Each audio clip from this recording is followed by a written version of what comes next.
In the spring, David sent his army under the command of Joab to lay siege to the Ammonite city of Rabbah. David chose to stay at home in Jerusalem.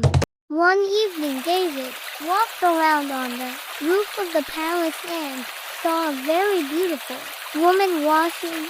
David sent someone to find out who she was. He was told she was Bathsheba, the wife of Uriah the Hittite, who was away fighting in David's army.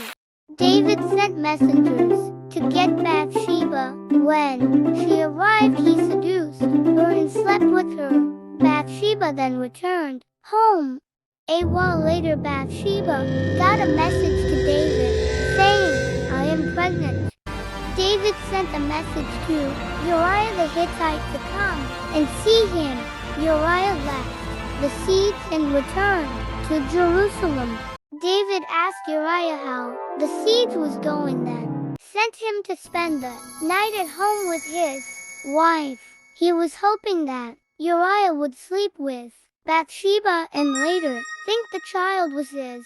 But Uriah did not think it was fair that he should be at home while the other troops were living in tents, so he slept at the entrance of the palace with the other servants. The next day David found out that Uriah had not spent the night with Bathsheba, so that day he got him drunk. But again Uriah did not return home but slept on a mat by the palace entrance. David's plan had failed. Uriah returned to the siege of Rabbah. David wrote a letter to Joab with an order: "Put Uriah out in front where the fighting is fiercest, then withdraw from him, so that he will be struck down and die."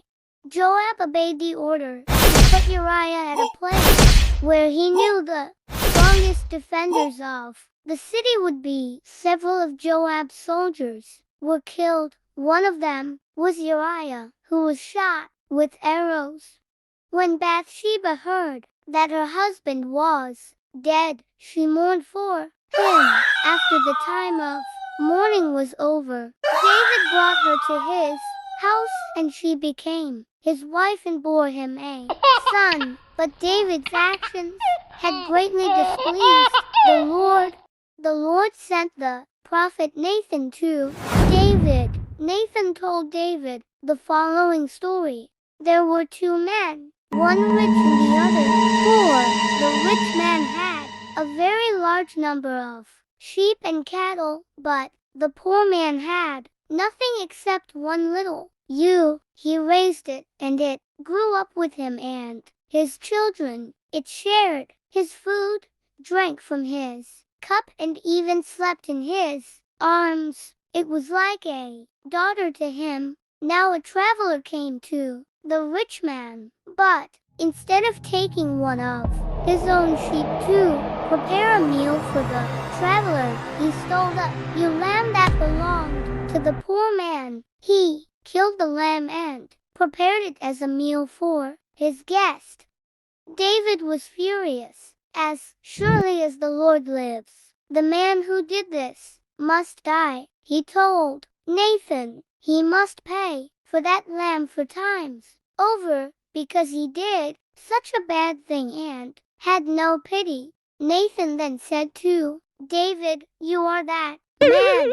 This is what the Lord says: I anointed you king over Israel, and I delivered you from Saul. I gave your master's house and wives. I gave you all Israel and Judah, and I would have given you even more. Why did you disobey and do such evil? You murdered Uriah the Hittite and took his wife to be your own. From now on, bloodshed shall never depart from your family." David cried, "I have sinned against the Lord." Nathan replied, "The Lord has taken away your sin. You are not going to die, but because you have shown utter contempt for the Lord, the son born to you will die." After Nathan had gone home, the child born to Bathsheba and David became ill. David pleaded with God to spare the child. He fasted and spent the nights lying in sackcloth on the ground. 7 days later the child died. David was told the sad news. He stopped fasting and praying, then he went in to see the child, and sometime later David and Bathsheba had another baby boy whom they named Solomon. The Lord loved him and sent word through Nathan the prophet to bless him with the name Jedidiah, meaning friend of God. Solomon grew up to become the next king of Israel.